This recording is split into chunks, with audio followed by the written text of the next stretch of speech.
como começar um boato pode tornar seu filho rei? Porque a Inglaterra já foi parte da Dinamarca. Seria Alfredo, de fato, o Grande?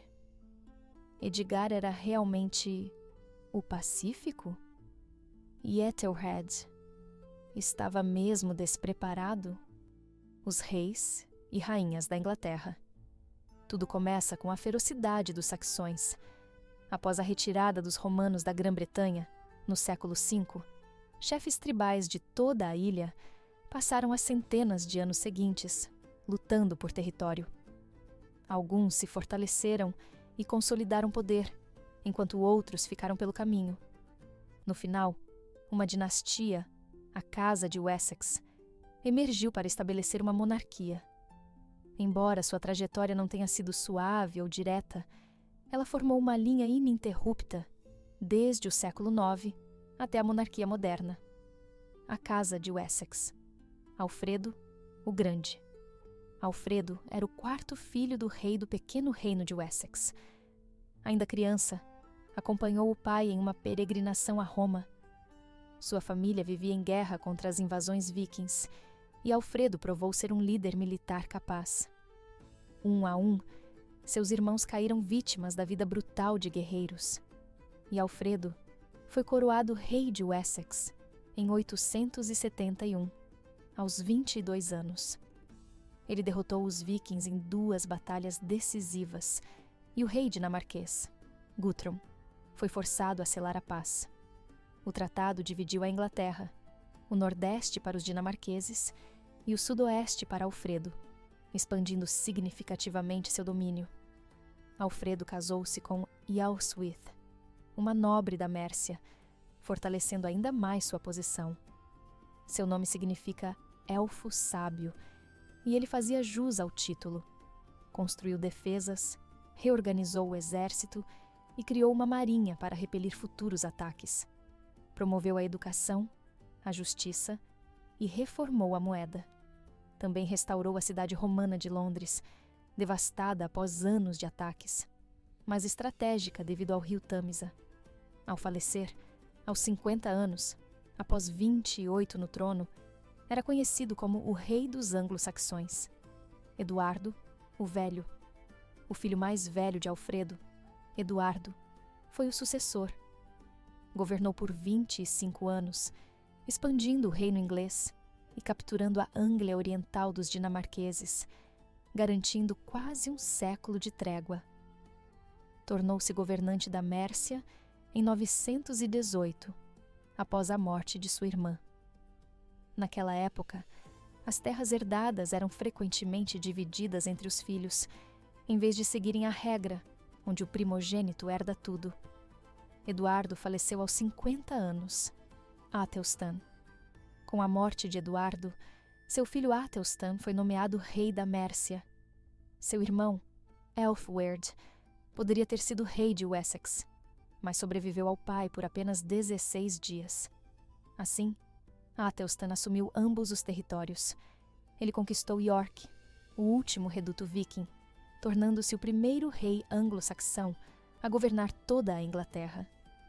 Centralizou o governo, continuou as reformas legais de seu avô Alfredo e estabeleceu a Inglaterra como uma potência europeia, arranjando casamentos políticos para suas irmãs, com reis estrangeiros.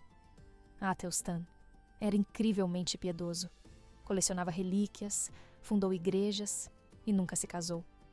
Governou por 15 anos e morreu aos 44. Edmundo, o primeiro. Irmão mais novo de Athelstan, Edmundo tornou-se rei aos 18 anos. Em seu reinado de 7 anos, perdeu as terras centrais para uma invasão, mas logo as reconquistou. Estabeleceu paz com a Escócia e Dublin e ajudou a restaurar Luís IV como rei da França. Sua primeira esposa, Santa Elgiva, deu-lhe 2 filhos que viriam a ser reis. Renomada por sua caridade, foi santificada após a morte. O fim de Edmundo foi trágico. Foi assassinado enquanto assistia a uma missa. O culpado, um ladrão exilado, foi morto no local. Eadred. Como os filhos de Edmundo eram crianças, seu irmão Eadred assumiu o trono. Ele lidou com revoltas contínuas na Nortúmbria e governou por 9 anos, antes de sucumbir a uma doença digestiva, aos 32 anos. Morreu solteiro, Eadwig. Após a morte do tio, o filho mais velho de Edmundo, Eadwig, assumiu o trono aos 15 anos. Seu reinado foi manchado por escândalos e rivalidades. Certa vez, ao faltar a uma reunião do conselho, um bispo foi procurá-lo e o encontrou na cama com 2 mulheres, mãe e filha. A corte e a igreja, cansadas da imoralidade do rei, uniram-se em torno de seu irmão mais novo, Edgar.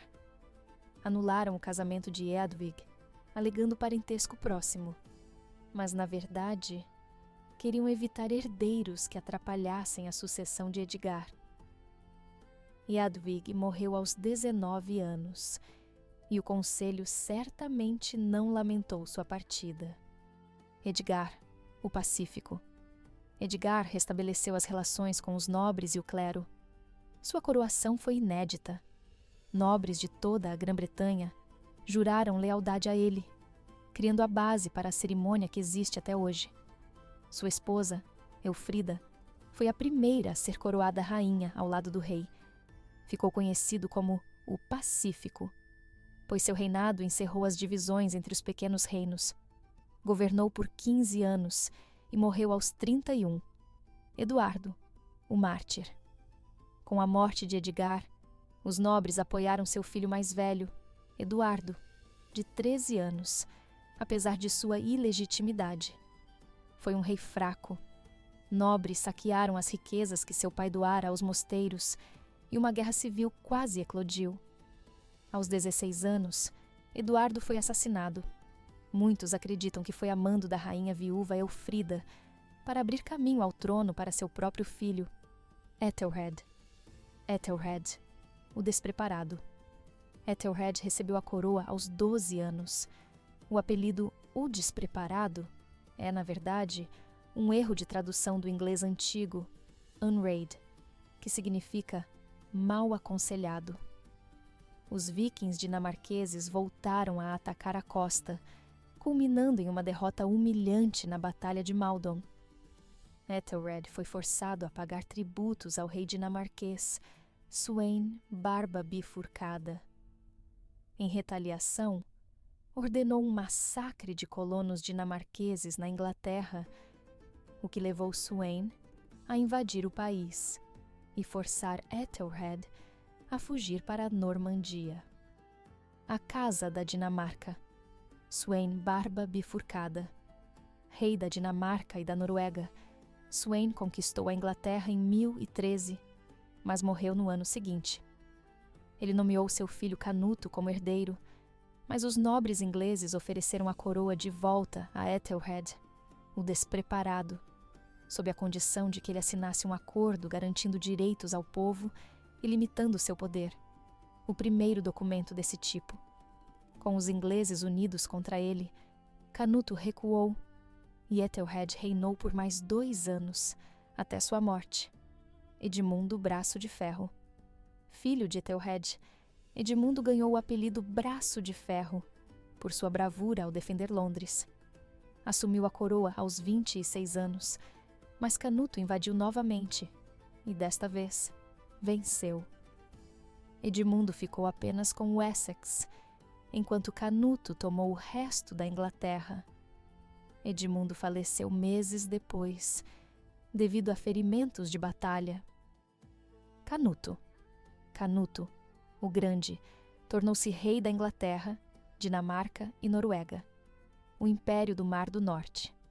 Assumiu o trono inglês aos 21 anos e manteve o poder promovendo aliados ingleses e cortando os impostos pagos aos dinamarqueses. Para não perder status, a viúva de Ethelred, Emma da Normandia, casou-se com Canuto. Emma foi uma rainha poderosa que favoreceu seus próprios filhos em detrimento dos filhos da primeira esposa de Canuto. Diz a lenda que Canuto era tão arrogante que tentou ordenar às ondas do mar que o obedecessem. Mas, historicamente, foi um governante sábio e justo, morreu subitamente aos 40 anos, Haroldo Pé de Lebre.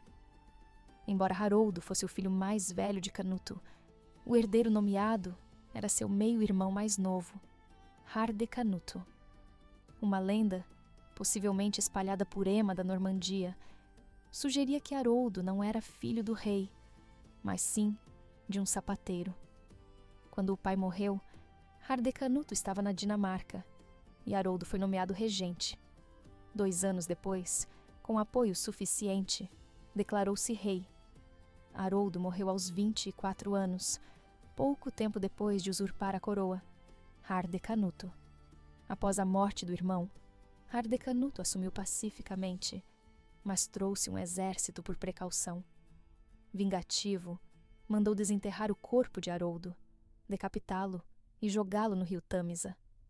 Foi um rei impopular e autocrático, confiando apenas em Godwin, conde de Wessex. Aumentou impostos drasticamente, causando revoltas. Ficou conhecido como quebrador de promessas. Sofrendo de tuberculose e sabendo que morreria jovem, foi persuadido por sua mãe a trazer seu meio-irmão Eduardo do exílio para assumir o trono. Eduardo, o confessor. Em 1042, Eduardo, filho de Ethelred e Emma, assumiu o trono, restaurando a casa de Wessex. Aos 39 anos, tendo vivido no exílio na Normandia, trouxe cortesãos normandos para Londres, enfurecendo a nobreza local. Contudo, o conde Godwin continuava sendo o verdadeiro poder nos bastidores, e Eduardo casou-se com sua filha, Edith.